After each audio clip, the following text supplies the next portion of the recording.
Happy many Christmas. Praise the Lord. Hallelujah. మీకు ఏమైనా సమయం లేట్ అయితే మమ్మల్ని క్షమించాలి. Such a great day. మంచి రోజును మనం జరుపుకుంటున్నాం. Praise the Lord. చిన్న ప్రార్థన చేసుకొని వాక్యంలోకి వెళ్దాం. మహాగణుడమైన తండ్రి యేసుక్రీస్తు ప్రభా, మమ్మల్ని రక్షించి ప్రభా, ఈ లోకంలో ఒకప్పుడు ఏ విధమైనటువంటి యోగ్యత లేని బ్రతుకులను మీరు కాపాడి మరలా నేను రెక్కల చాటుకు తీసుకొచ్చి ఈ విధంగా ఒక చోటున మేము ఎక్కడో ఉన్నామో ఎవరమో తెలియనప్పుడు ఒక సమూహంగా, ఒక కుటుంబంగా తండ్రి, ఒక సంఘముగా తండ్రి, ఒక మంచి ఉన్నతమైన ఆత్మీయ స్థితిలో మమ్మల్ని అందరు నిలబెట్టినందుకు స్తోత్రాలు. ఈరోజు ఎవరైనా కొత్తగా వచ్చినట్లయితే, నీ గురించి కొత్తగా విన్నట్లయితే తండ్రి వారితో మాట్లాడబోచుండగా ప్రసాద్ అనే నేను కాదు కానీ నా నోటిని మీ గురుగా వాడుకొని పరిశుద్ధాత్మ తండ్రి మీరే మాట్లాడండి. యేసు నామములో ప్రార్థిస్తున్నాము తండ్రి, ఆమేన్, ఆమేన్, ఆమేన్.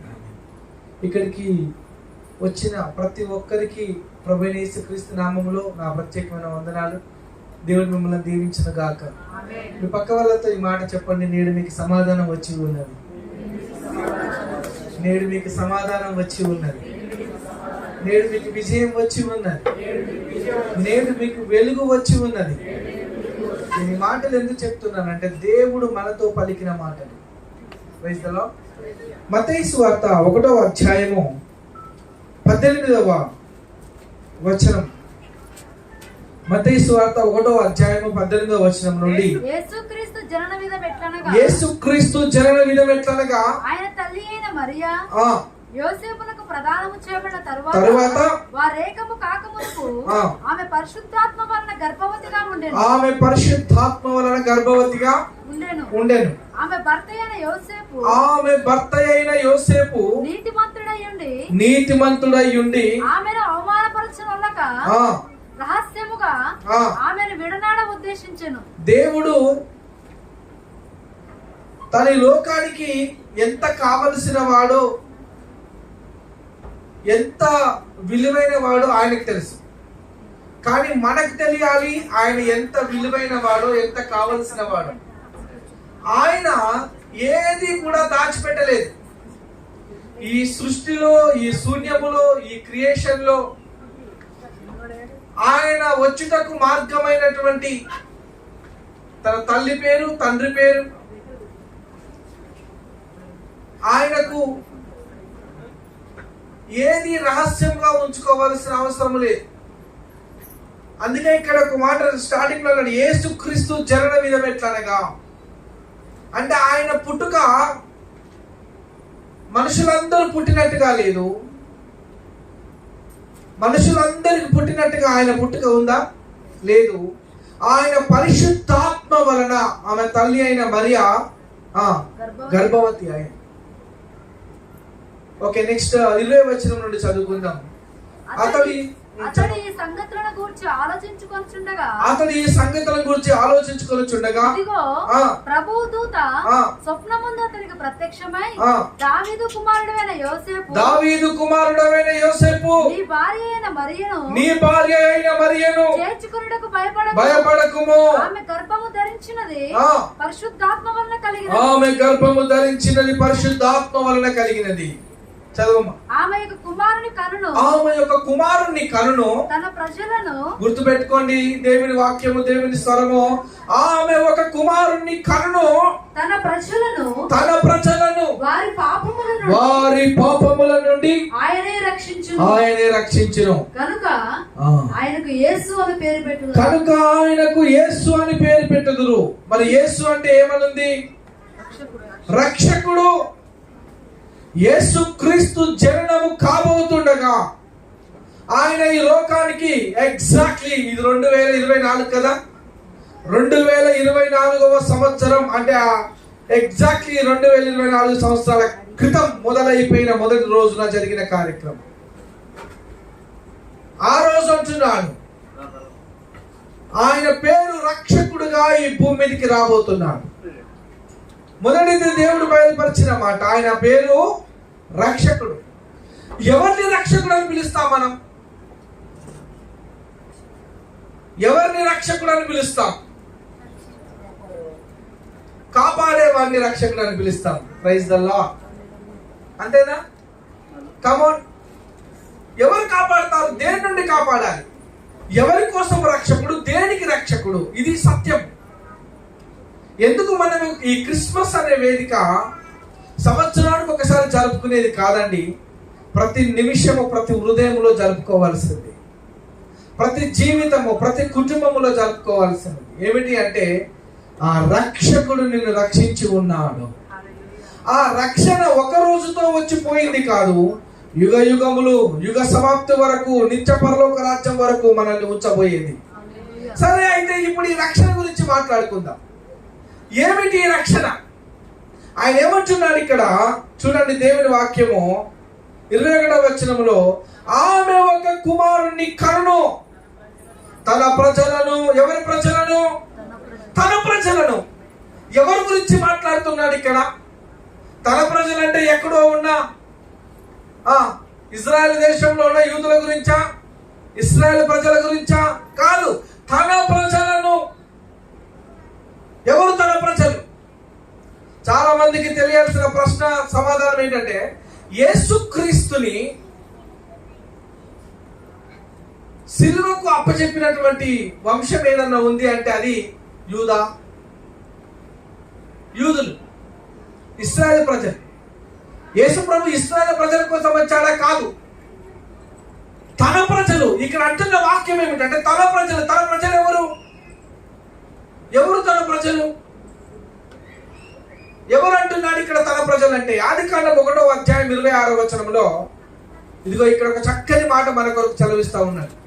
దేవుడు మన స్వరూపమందు మన పోలిక చొప్పున. హల్లెలూయా. అక్కడ మొదలైంది దేవునికి మానవునికి ఉన్న గొప్ప సంబంధం. అంటే మానవుడు ఎవరు లేనప్పుడే మానవునితో ఉన్న సంబంధము, మానవుని యొక్క రూపము, మానవుని యొక్క రాకడ, మానవుని యొక్క చరిత్ర మొదలు కాకమునిపే దేవుడు తాను మాట్లాడుతున్నాడు. చదవమ్మా. దేవుడు మన స్వరూపమందు మన పోలిక చొప్పున నరులను చేయుదము. వారు సముద్రపు చేపలను ఆకాశ పక్షులను పశువులను సమస్త భూమిని భూమి మీద ప్రాగు ప్రతి జంతువును ఏలుదురుగా కాని పలికెను. హల్లెలూయా. ఇప్పుడు మనిషి తప్ప ఇంకొకరేమన్నా ఈ భూమి మీద ఈ లేఖనములో రాయబడ్డ మాటలు వేరే ఎవరైనా ఏలుతున్నారా? ఇంకెవరి వలన సాధ్యమవుతుందా? ఇంకెవరి వలన? Come on, no. దేవుడే అంటున్నాడు, వారు ఏలుదురుగాక. మానవుడితో ఉన్న సంబంధమే ఇది.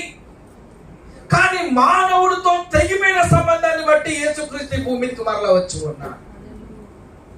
సరే, మాట్లాడుకుందాం కొన్ని విషయాలు. ఆ 20 చూడమ్మా, సచ్ గ్రేట్ వర్డ్. ఇక్కడ ఏమనుందంటే 2వ అధ్యాయంలో చూద్దాము.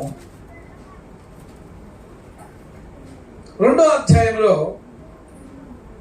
7వ వచనము చదువుకుందాం. దేవుడైన యెహోవా నేల మట్టితో నరుని నిర్మించి. గుర్తుపెట్టుకోండి, యేసు ప్రభు వారు ఈ లోకంలోకి వచ్చినప్పుడు తన తల్లి అయిన మరియతో దేవుని దూత మాట్లాడుతున్న మాటలు, ఆయన వచ్చి తన ప్రజలను తన పాపముల నుంచి విడిపించును.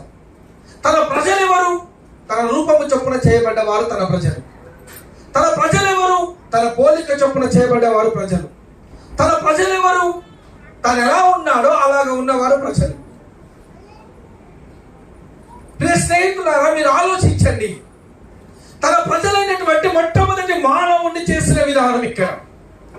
ఆదికాండం 2వ అధ్యాయం 7వ వచనం చదవమ్మా. దేవుడైన యెహోవా నేల మట్టితో నరుడు నిర్మించి వారి నాసికారంధ్రములలో జీవవాయువును ఊదగా నరుడు జీవాత్మ ఆయను. జీవము యొక్క ఆత్మ ఆయను. హల్లెలూయా. యోహాను సువార్త 14వ అధ్యాయం 6వ వచనం, నేనే మార్గము సత్యము జీవము. ఆమేన్. నేను తప్ప వేరొక మార్గము మీకు లేదు. మీరు ఒకవేళ పరలోకము రావాలనుకుంటే నేనే మార్గము. కానీ ఆయన చెబుతున్నది ఏమంటున్నాడంటే, నేనే మార్గము సత్యము జీవము. కానీ ఇక్కడ ఇంకొకటి ఉంది మనిషికి ఇవ్వబడ్డది. ఏమిటి అంటే జీవము యొక్క ఆత్మ ఇవ్వబడ్డది. వారి నాసికారంధ్రములో మళ్ళీ ఒకసారి అక్కడి నుంచి చదువుకుందామా. చూడండి, నరుణ్ణి నిర్మించి వారి నాసికారంధ్రములలో జీవవాయువును ఊదగా ఆయన జీవం ఊదాడు. నరుడు జీవాత్మ. ఏదో చెట్టును పెడితే మొలిసినట్టుగా మానవుడు మొలవలేదు, మానవుడిని చేశాడు, మానవుడికి జీవం ఇచ్చాడు. ఆ జీవముతో పాటుగా వానికి ఒక ఆత్మను కలగజేసి ఉన్నాడు. ఇక్కడ రూల్ చేసేది ఏమిటి అంటే ఆత్మ. దేవుడు రక్షించేది ఎవరిని అంటే శరీరాలను కాదు, ఆత్మలను.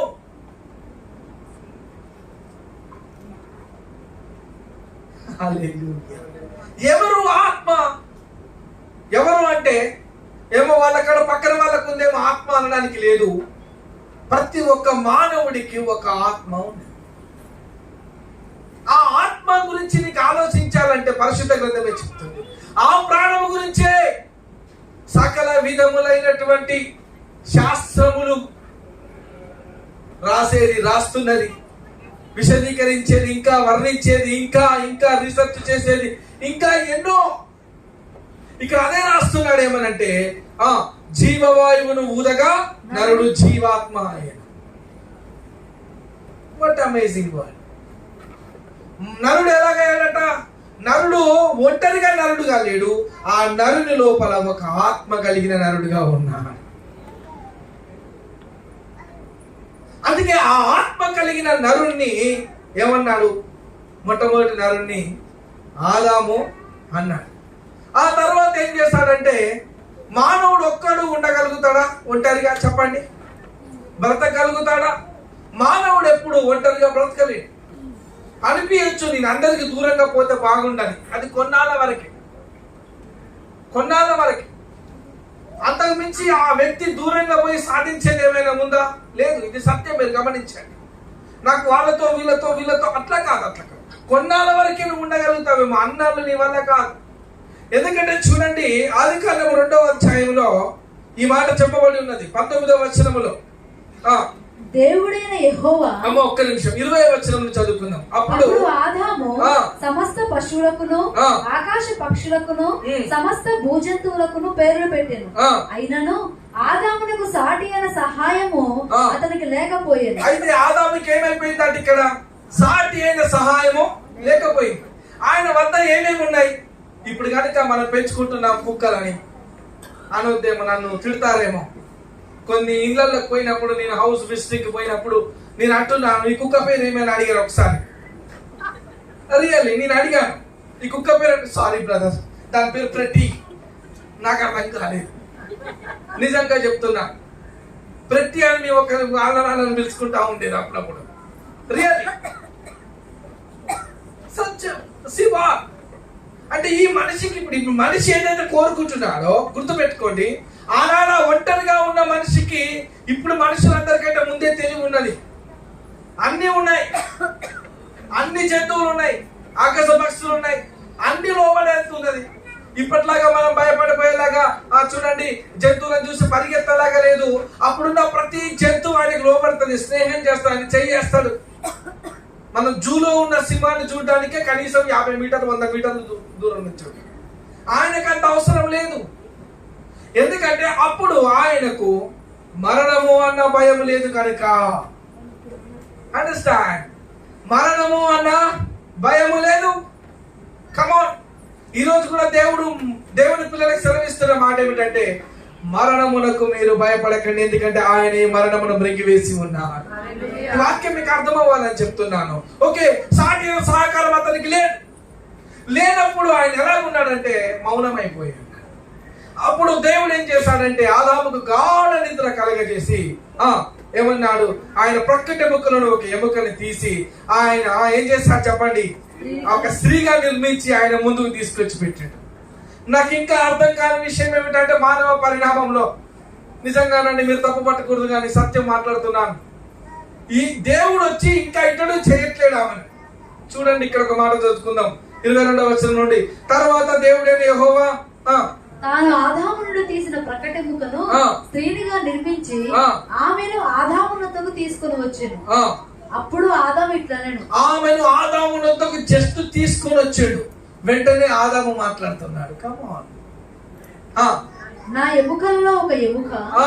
నా మాంసములో మాంసము, ఆ. ఇది నరులో నుండి తీయబడను గనుక ఆ. నారి అనబడు. నారి అనబడు. What a great attraction, what a great understanding. వెంటనే వెంటనే చూసేసిపోయి వెంటనే కమాన్, ఈయన ఏం మాట్లాడుతున్నాడు, క్రిస్మస్ పిలిచాను మీరు అనుకుంటున్నారా? నేను మాట్లాడేది నిజమేనండి. ఆయన ఎవరి కోసం ప్రాణం పెట్టాడంటే, ఎవరి కోసం ప్రాణంగా నిర్మించుకున్నాడో, ఎవరినైతే తన స్వాస్థ్యముగా, ఎవరినైతే తనకు అత్యంత నమ్మకస్తులుగా, ఎవరికైతే ఆయన రూపమునిచ్చి, ఆయన పోలికనిచ్చి, ఆయన స్వరమునిచ్చి, ఆయన కళ్ళనిచ్చి, ఆయనకిచ్చిన, ఆయన కలిగి ఉన్న సమస్తమునిచ్చి, సమస్తం మీద అధికారమునిచ్చి, వారి గురించే నేను మాట్లాడుతున్నాను. అంత మధురంగా చేసి గొప్పగా ఆ తోటలో వేసిన తరువాత దేవుడు వారికి ఇచ్చిన ఆజ్ఞ ఏంటి తెలుసా? ఒక తోట వేసి ఉన్నాడు. నేనేమంటున్నా, ఆ తోటని నమ్మకమైన తోట అని నమ్ముతున్నాను. ఆ తోట పేరు ఏంటండి? నమ్మకమైన తోట. ఆ తోట పేరు ఏం మాట్లాడాలి అసలు? మనమైతే ఏ తోట అంటాం? ఏ దేనిలో ఒక తోట వేసాడు తూర్పున. నేనేమంటానంటే నమ్మకమైన తోట అని నమ్ముతాను. ఎందుకంటే ఆ తోట వేయడానికి గల కారణం ఏంటి చెప్పనా? వారి నమ్మకత్వాన్ని దేవుడు చూస్తా ఉన్నాడు. మానవులందరి జీవితంలో దేవుడు చూసేది నమ్మకత్వమే. ఈ రోజు మనం నమ్మకంగా ఉండకపోవచ్చు, కానీ రేపు ఒక రోజు దేవుని ముందు నిలబడాల్సి వస్తుంది. నమ్మకత్వం ఆయన చెప్పి ఉన్నాడు సింపుల్ గా, ఒకే ఒక వర్డ్. మీరు ఎన్ని రకాలుగా నేను ఆలోచించండి. మీరు ఈ తోటలో ఉన్న అన్ని తినవచ్చు, కానీ ఆ ఒక్కటి తప్ప. ఎందుకు? కండిషన్ లేని ఏదైనా కంపెనీ ఉందా? కండిషన్ లేని కుటుంబం ఉందా? అంటే నీకు అధికారం ఉంది కనుక నువ్వు కండిషన్ పెడతావు. Yes or no? ఆలోచించండి. నీకు అధికారం ఉంది కనుక నువ్వు కండిషన్ పెడతావు. ఆ కండిషన్ చూడండి, ఒక తల్లి తండ్రి వారికి ఉన్న పిల్లల్ని చూడండి, ఎవరి కండిషన్ పెట్టమా? వారు ఆలస్యంగా వచ్చిన చెప్తే వినకుండా కండిషన్ ఉండదా?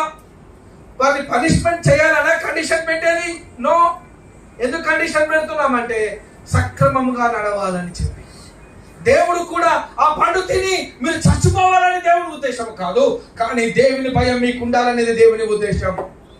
మీకంటే ఒక నాయకుడు ఉన్నా, ఏ మానవుడు ఈ భూమి మీద హెచ్చిపోవడానికి లేదు. మనకంటే గొప్పవారు ఒకరున్నారు. ఓ రోజు మనందరము దేవుని ఎదుట నిలబడపోవాల్సిన సమయం రాబోతా ఉన్నది.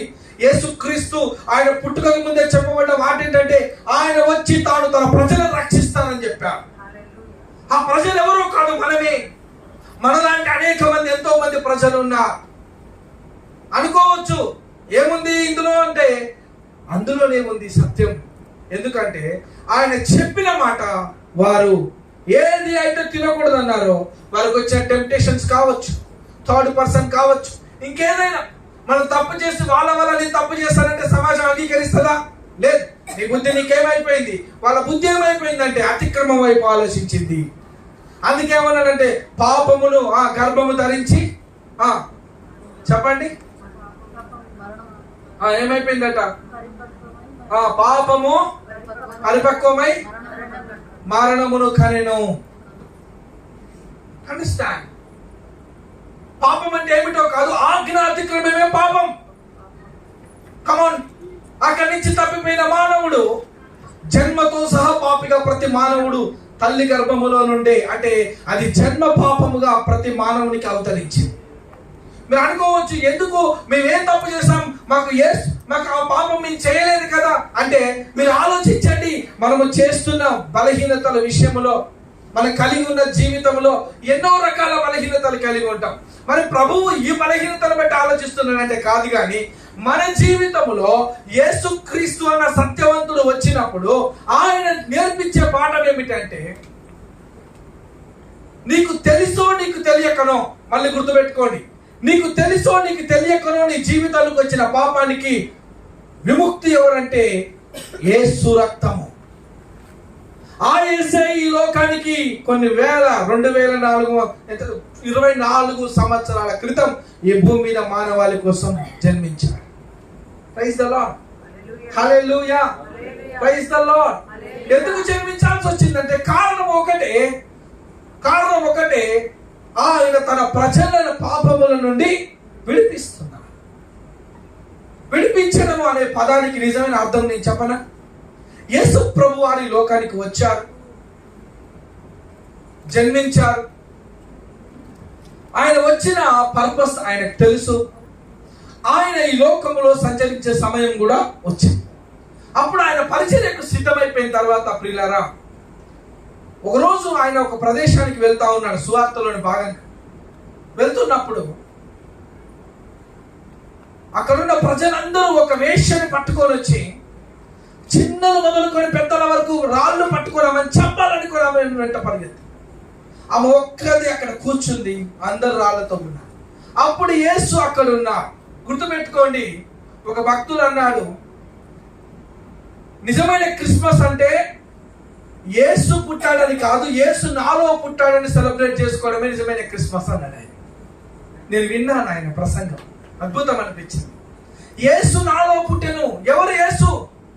యేసు లక్షణాలు ఏమిటి? నేను క్రిస్టియన్ అంటే సరిపోదు.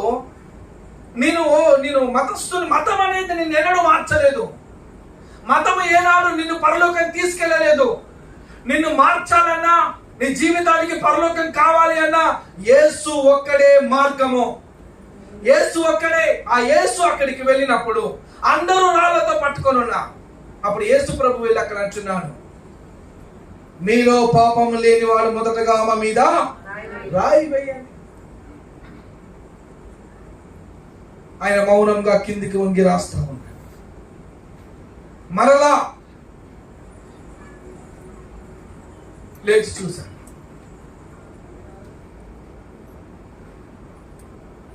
ఎవరైనా ఉన్నారా అక్కడ అంటే ఎవరు? మరి ఇక్కడ ఏం జరిగింది? యేసుప్రభు ఏమన్నాడంటే, మీలో పాపం లేని వాడు మొదటగా రాయి వేయండి. మై డియర్ ఎవ్రీవన్, మనందరి జీవితాల్లో తెలుసో తెలియకుండా ఎన్నో బలహీనతలు, ఎన్నో పాపాలు మూటనట్టు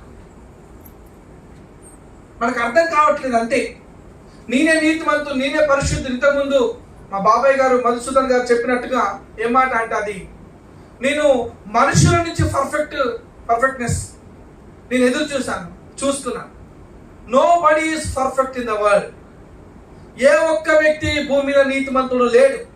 ఈవెన్ మీరు అనుకోవచ్చు, ప్రసాద్ దేవుని సేవ చేస్తా ఉన్నాడు అనుకోవచ్చు, నాలో వెతుకుతా కూడా మీకు బలహీనత కనబడవచ్చు. కానీ మీరు యేసుని నాలో కాదు, దేవుని వాక్యంలో వెతకండి. అప్పుడు యేసు మీకు దొరుకుతాడు. అప్పుడు మీరు తప్పిపోరు. అప్పుడు మీ హృదయాలు కలవరపడవు. మనుషులను చూసి, మనుషుల డిబేట్లు చూసి, మనుషుల మాటలను చూసి, మనుషుల ఒక్కీకర మాటలను చూసి పడిపోవద్దండి. వాక్యం చదవండి. ఎంతో మంది యేసు లేడు అన్న వాళ్ళు యేసు కోసం సాక్షిగా బతికి ఉన్నారు. ఈ పరిశుద్ధ గ్రంథం అబద్ధం అన్న వాళ్ళు ఈ గ్రంథానికి పత్రికగా బతికి ఉన్నారు. ఓకే, అప్పుడు యేసు అందరూ పోయింది చూసి ఆమెను చూసి అంటున్నాడు, అమ్మా నేనెవరు శిక్షించలేదా? మీరు నమ్ముతారు లేదో, ఒక వేశ్యను అమ్మా అని ఎవరు పిలవగలుగుతారు? Is anybody? మనలో ఎవరైనా ఉన్నామా? ఏ ఒక్కరైనా పిలవగలుగుతామా? ఒక వ్యక్తి రాయి వేస్తే మనం 10 రాళ్ళు వేసే వాళ్ళమే ఉన్నాం తప్ప. రియల్లీ.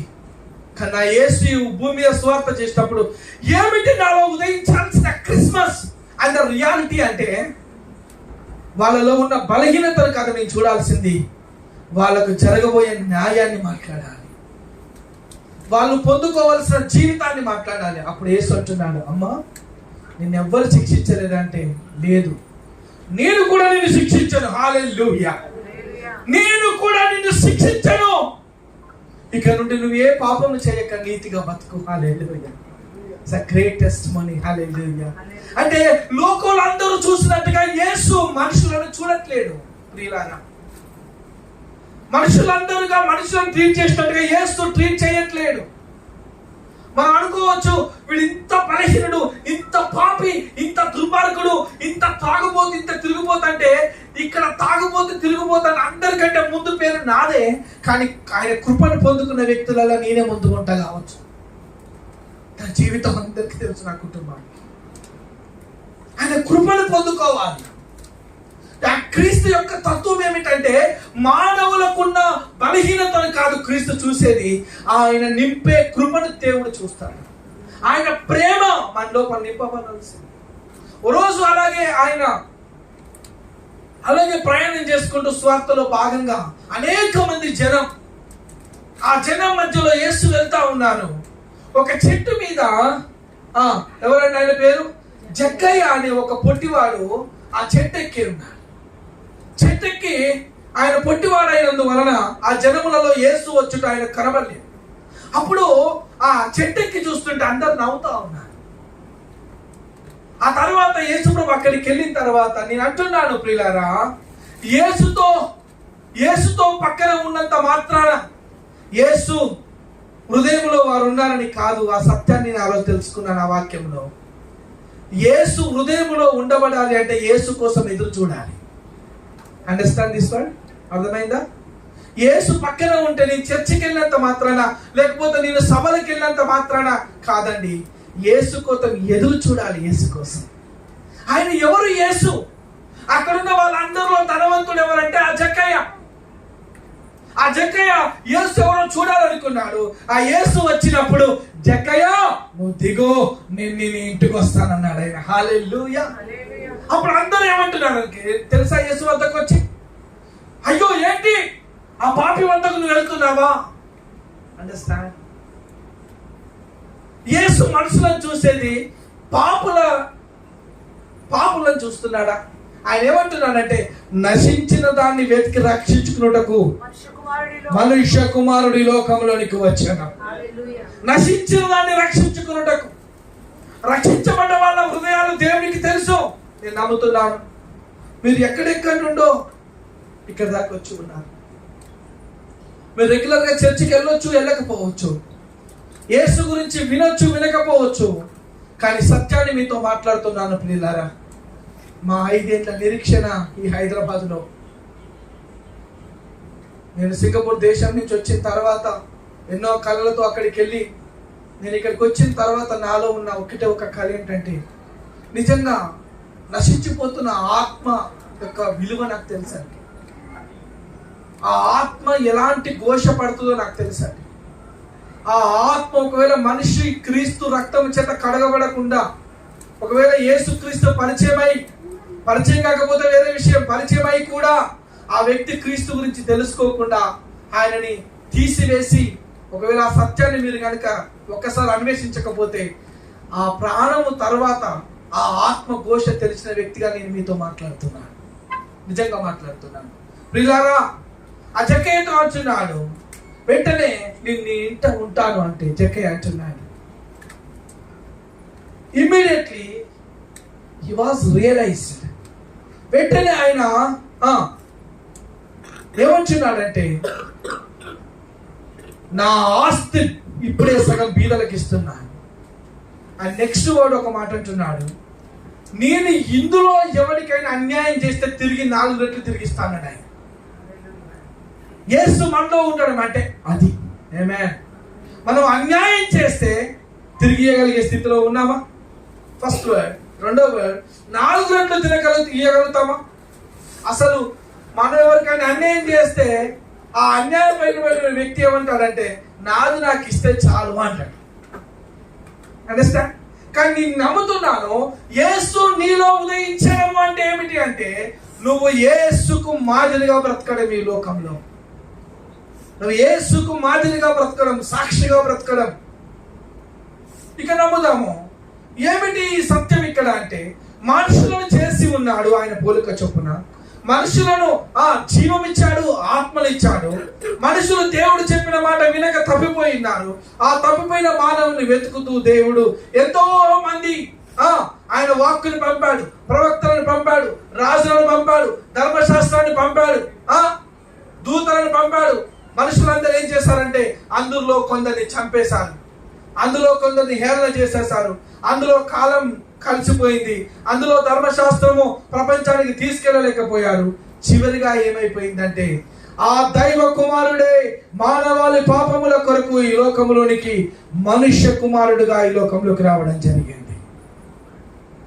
వచ్చిన క్రీస్తు ఏమని ప్రకటిస్తున్నాడంటే, నేనే మార్గము, సత్యము, జీవము. ఎందుకు మరి నేను ఈ క్రిస్మస్ అని చెప్పి ఈ వాక్యం చెప్తున్నానంటే, యేసుక్రీస్తు వచ్చిన పర్పసే ఆయన మన కొరకు ప్రాణం పెట్టడానికి.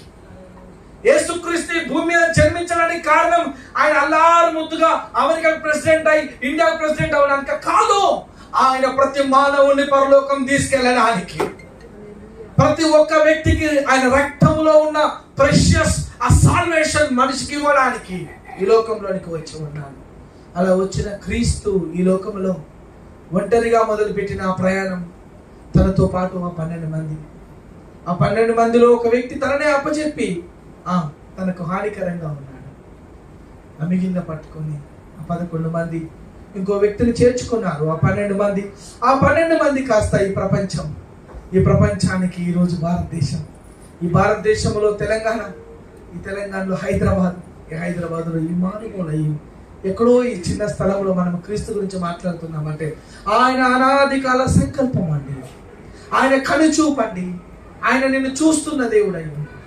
నువ్వు ఒంటరిగా ఉంటే విడిచిపెట్టే దేవుడు అయ్యి లేడు. ప్రపంచమంతా అన్యాయంగా చేస్తే ఆయన అన్యాయంగా చేసే దేవుడు కాదు. ఎందుకంటే నేను ఈ క్రిస్మస్ సందేశాన్ని ఏమని చెప్పాలనుకుంటున్నానంటే, క్రీస్తు నీ నిందను గుర్తుకు చేయట్లేడు, క్రీస్తు నీ ఆశీర్వాదాన్ని నీకు ఇవ్వాలనుకుంటున్నాడు, క్రీస్తు నీ జీవితాన్ని నీకు ఇవ్వాలనుకుంటున్నాడు, క్రీస్తు పరలోక రాజ్యానికి నిన్ను తీసుకెళ్లాలనుకుంటున్నాడు. ఈ మాటలు వినబడుతున్న మనము ధన్యులము, ఈ మాటలు చదువుతుంటున్న మనము ధన్యులము, ఈ మాటలను ఇంకా అనేక మందికి చేరిస్తే ఇంకా ధన్యులమని దేవుని వాక్యం సెలవిస్తున్నది. ప్రియులారా, నేను యేసుక్రీస్తును ఎప్పుడో చిన్నప్పుడు తెలుసుకున్నాను, కానీ ఆ నిజమైన క్రీస్తు నాలో 2018లో నుంచి మొదలై ఉన్నాడు. ఆ మొదలైన క్రీస్తు నాకు నేర్పించిన పాఠం ఏమిటంటే, మొదటగా నేను ఎలా ఉండాలో నేర్పించి ఉన్నాడు. ఇంకా ఎన్నో బలహీనతలు ఉండొచ్చు, కానీ కాలక్రమేణా ప్రభువు నాకు నేర్పిస్తున్నాడు. ఇంకా మనుషుల ద్వారా నేర్పిస్తున్నాడు, ఇంకా వాక్యం ద్వారా నేర్పిస్తున్నాడు. ఇంకా నేను నమ్ముతున్నాను. ప్రియులారా, మీరు అనుకోవచ్చు ఈ మాట చెప్పడానికి, ఒక వ్యక్తికి అన్ని తెలుసుకోవడం అనేది ఒక పెద్ద అబద్ధం. అన్నీ తెలిసిన మానవుడి భూమి మీద ఎవరు లేరు. కానీ అన్ని తెలిసిన యేసుని కలిగి ఉన్నప్పుడు ఏదో ఒక రోజు మన మంచి జీవితంలోకి మనం వెళ్తామనే ఆశ నాకు ఉన్నదండి. ఈ ఆశ మీకు కూడా ఉండాలని నేను కోరుకుంటున్నాను. ఎందుకంటే మానవుడు ఒంటరిగా ఆ ప్రయాణం చేయలేడు, మానవుడి ఒంటరి జీవితాన్ని మిగిల్చలేడు. కానీ యుగ యుగములు దేవుని రాజ్యంలో ఉండాలి. కాబట్టి క్రీస్తు ఈ భూమి మీదకి వచ్చి మరలా ఆయన ప్రాణమును పెట్టి, ఇప్పుడున్న ఆయన రక్తము అది ఆవిరైపోలేదు, ఇప్పుడుంటున్న ఆయన రక్తము ఎండిపోలేదు, ఇప్పుడున్న ఆయన రక్తము అక్కడ మడుగైపోలేదు, ఇప్పుడుంటున్న ఆయన రక్తము దేవుని కృపాసనమును వద్ద సజీవముగా నిలబడి పాపమును ఒప్పుకుంటూ రక్షించబడాలని నేను అన్వేషిస్తూ నేను ఒప్పుకుంటున్నాను, క్రీస్తు రక్షకుడిగా నేను అంగీకరిస్తున్నాను అన్న సత్యాన్ని తెలుసుకున్న మన అందరి జీవితంలో ఆయన రక్తము చేత కడగబడి మనల్ని నిత్య పరలోక రాజ్యానికి నేటి నుండే వారసుని చేయబోతున్నా. ఒకవేళ ఎవరైనా ఈ మాటలు అవును యేసు యొక్క రక్తము నన్ను కడుగుతుంది అన్న విశ్వాసం ఉంటే, ఇదిగో చూడండి, రోమపత్రిక 10వ అధ్యాయంలో చెప్పబడ్డ మాట, రోమపత్రిక 10వ అధ్యాయంలో చెప్పబడ్డ మాట ఒక్కసారి చదువుకుందామా? చూడండి, 10వ వచనములో 9వ వచనం, అదేమనగా యేసు ప్రభువని నీ నోటితో ఒప్పుకొని దేవుడు మృతులలో నుండి ఆయన లేపెనని నీ హృదయమందు విశ్వసించిన ఎడల, దేవుడు మృతులలో నుండి ఆయనను లేపెనని నీ హృదయమందు విశ్వసించిన ఎడల నీవు రక్షించబడుదువు. హల్లెలూయా అనే చదువుమా.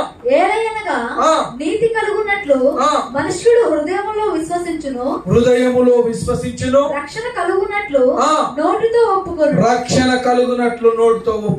ఇంతే. నువ్వేదో తీసుకెళ్లి హోమాలు పూజలు నైవేద్యాలు తీసుకెళ్లి నువ్వు కొండలెక్కి, లేకపోతే అక్కడికి వెళ్ళి ఇక్కడికి వెళ్ళి, లేకపోతే నేను చెప్తున్నాను సత్యంగా, నువ్వు యెరూషలేము వెళ్ళి నువ్వు అక్కడికి వెళ్ళి ఇక్కడ కాదు. రక్షణ ఎక్కడెక్కడో లేదు, నీ హృదయములో ఉన్నది, నీ నోటిలో ఉన్నది, నీ అంతరంగంలో ఉన్నది. నువ్వు ఎక్కడికో తిరిగినంత మాత్రాన రక్షించబడవు. నీ హృదయములో యేసు తిరిగితే రక్షించబడతావు. నీ హృదయంలో యేసు నివసిస్తే రక్షించబడతావు. ఆ యేసు ఎవరంటే ఈ క్రిస్టియానిటీ అనే పదంలో లేడు. రక్షించబడాలన్న నీ ఆలోచనలో యేసు తిరుగుతా ఉన్నాడు. హల్లెలూయా, హల్లెలూయా, హల్లెలూయా. అవునండి, ఆ యేసు ఎలాగ ఇచ్చిన రక్షణలోకి మనం తీసుకొచ్చుకోవచ్చు. ఆ యేసు మన జీవితంలోకి ఎలాగొస్తాడంటే, ఏలయనగా నీతి కలుగునట్లు మనుష్యుడు హృదయంలో విశ్వసించును, రక్షణ కలుగునట్లు నోటితో ఒప్పుకొనును. హల్లెలూయా. దేవుడు మనకు అనుగ్రహించిన ఈ కృపను చూడండి, ఆయన ఇచ్చిన ఈ నూతనమైన జీవితాన్ని చూడండి, ఆయన ఇచ్చిన ఈ సమానమైన కృపను మీరు ఆలోచించండి. ప్రియులారా, ఇక్కడికి వచ్చినటువంటి నా మిత్రులారా, బంధువులారా, స్నేహితులారా, ఎంతో దూరం నుండి ఇక్కడికి వచ్చి ఉన్నారు. గోదావరి కని ప్రాంతం నుండి, షాద్నగర్ నుండి, మణికొండ నుండి, కూకట్పల్లి నుండి, ఉప్పల్ నుండి, ఇంకా బాచిపల్లి నుండి, ఇంకెంతో దూరం నుంచి ఒక్కొక్కరు ఎంతో ప్రయాసపడి ఇక్కడ దాకా వచ్చి ఉన్నారు. మీరు వచ్చేటప్పుడు మీ సమయము ఇదంతా వ్యర్థము కాలేదు. మీ ఆఫీసర్స్ నుంచి ఇంకెక్కడి నుంచో మీరు వచ్చి ఉన్నారు.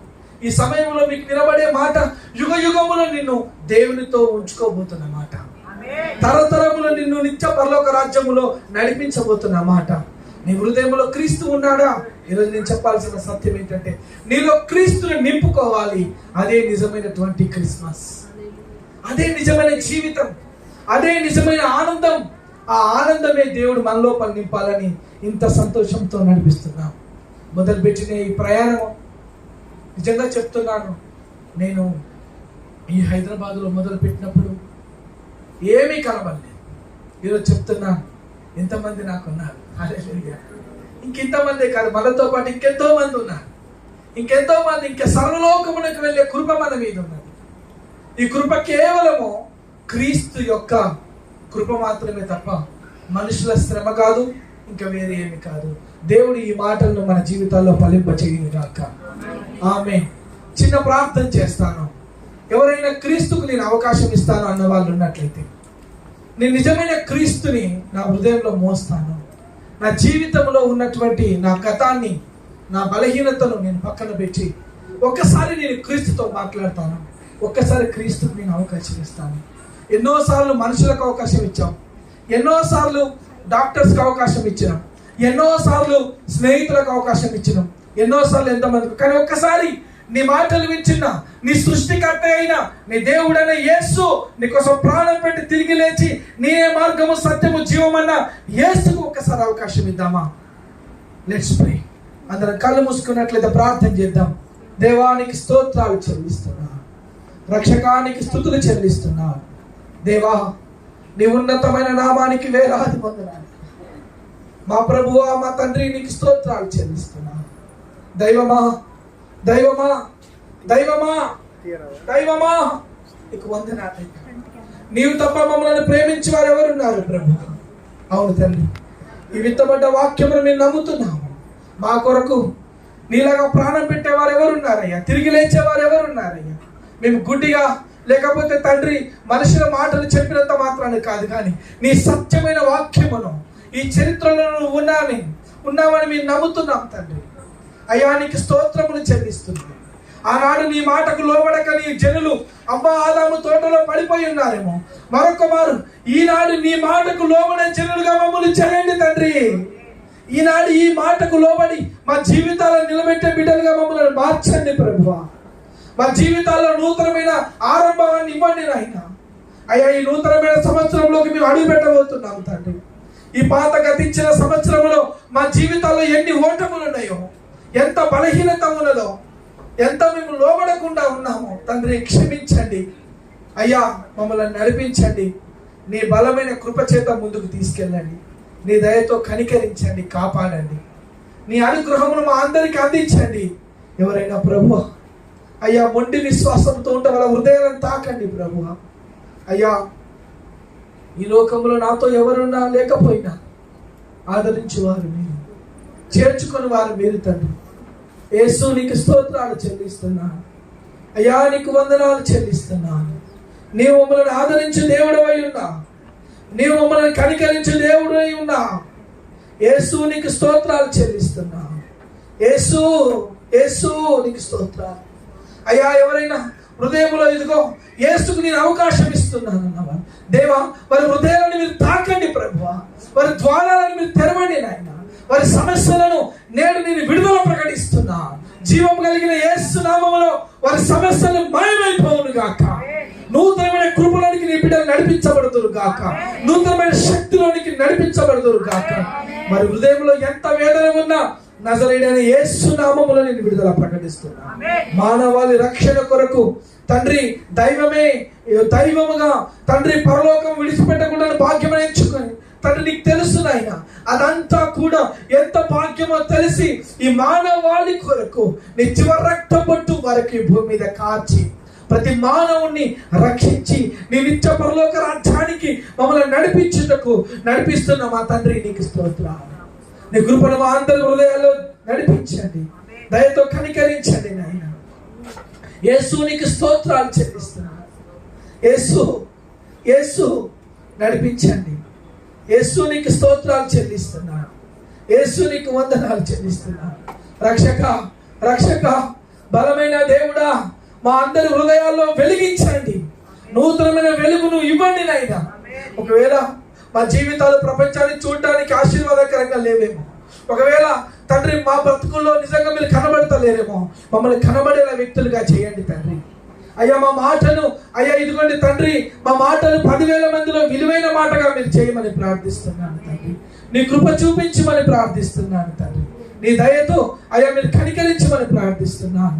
యేసు రక్షకానికి స్తోత్రాలు చెల్లిస్తున్నాను.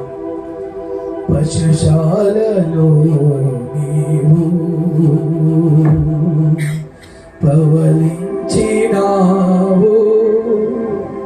పరమాత్ముడవు నీవు, పసిబాలుడవు కావు, పసిబాలుడవు కావు. పశుశాలలో నీవు పవలించినావు, పరమాత్ముడవు నీవు, పసిబాలుడవు కావు, పసిబాలుడవు కావు.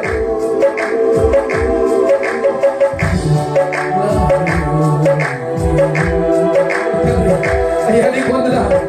ఈ లోకంలోనికి వచ్చినప్పుడు నా క్రీస్తు జన్మించడానికి పశుశాలలో ఓ దేవా ఆయనకు స్థలం ఇవ్వలేదు తల్లి మరియా తల్లి.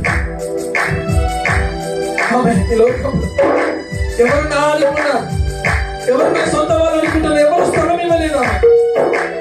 ఒక పశువుల శాలలో క్రీస్తు లోకంలో ఏ ఒక్కరోజు సుఖపడలేదు. ఆయన మానవాళి కొరకు ప్రతి రోజు ఆయన పుట్టుక మొదలుకొని మరణం వరకు మనిషికి ఇచ్చిన విలువ, ఆయన చేసిన త్యాగం.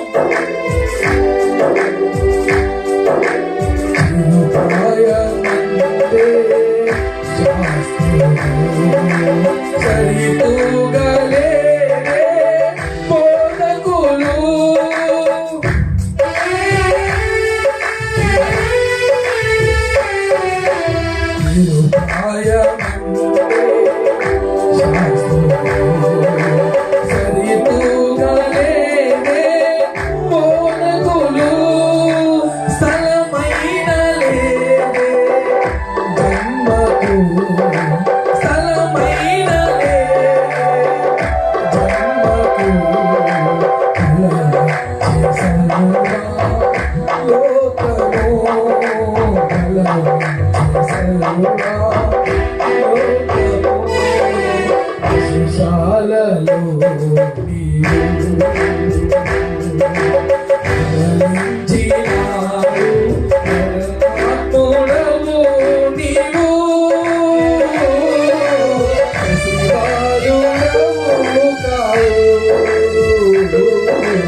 దేవానికి వందనాలు.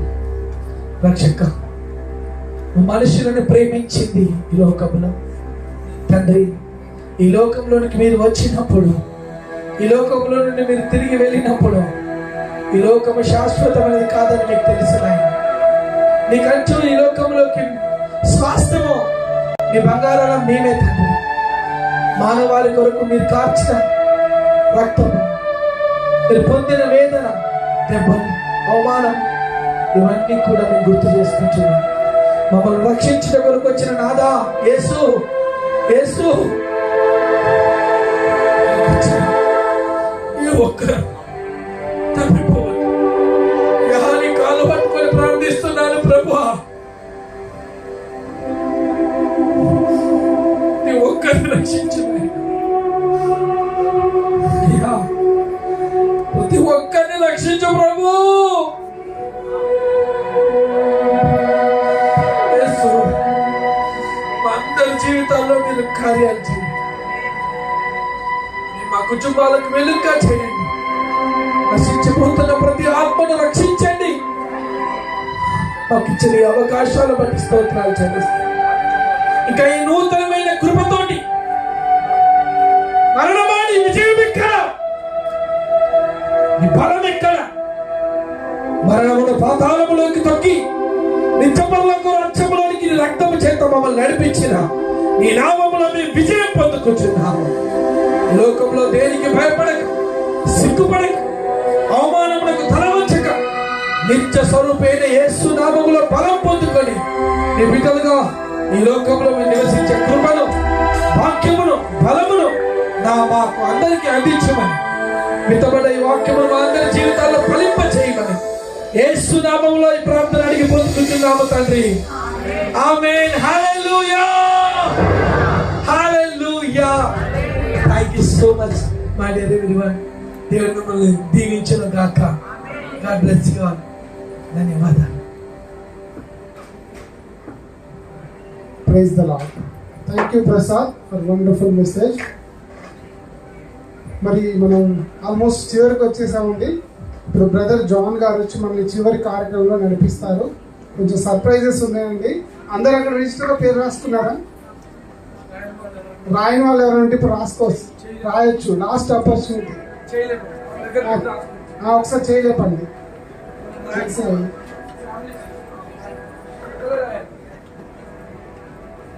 ఓకే. ఇంకెవరైనా ఇందులో పేరు రాసుకోపోతే దయచేసి పేర్లు రాసుకోనండి. ఒకసారి బిగ్గరగా రెండు చేతులు పైకెత్తి మన క్రిస్మస్ సందడిని ఈ బాలనగర్ అంతా వినబడేలాగా చేద్దాం. ఒకసారి రెండు చేతులు పైకెత్తి బిగ్గరగా చెప్పలు కొడదామా? మంచిగా. అంతేనా? రెండు చేతులు పైకెత్తి. అంతేనా? రెండు చేతులు పైకెత్తి. తమ్ముడు ఇప్పుడు వీడియో తీయాలి. రెండు చేతులు పైకెత్తి గట్టిగా గట్టిగా. సమస్త మహిమ ఘనత ప్రభావములు నా తండ్రి అయిన దేవునికే చెల్లుగాక. రెండు చేతులు పైకెత్తి బిగ్గరగా హ్యాపీ హ్యాపీ క్రిస్మస్. గట్టిగా గట్టిగా గట్టిగా గట్టిగా. అలిసిపోయారేమో. ఈ సమయంలో మనం క్రిస్మస్ కేక్ ను కట్ చేసుకుందాం. మన మధ్యలో దైవ సేవకులు ఉన్నారు, వారందరూ మనం ముందుకు వస్తారు. మన ప్రసాదయ్య గారుతో కలిసి మనం అందరం క్రిస్మస్ కేక్ ను కట్ చేద్దాం. ఆ తర్వాత ప్రియమైన బిడ్డలారా, మీకు ఇక్కడ గిఫ్ట్స్ ఉన్నాయి. ఇందులో లక్కీ డ్రా తీయడం జరుగుతుంది. ఒక ముగ్గురి పేర్లు వస్తాయి.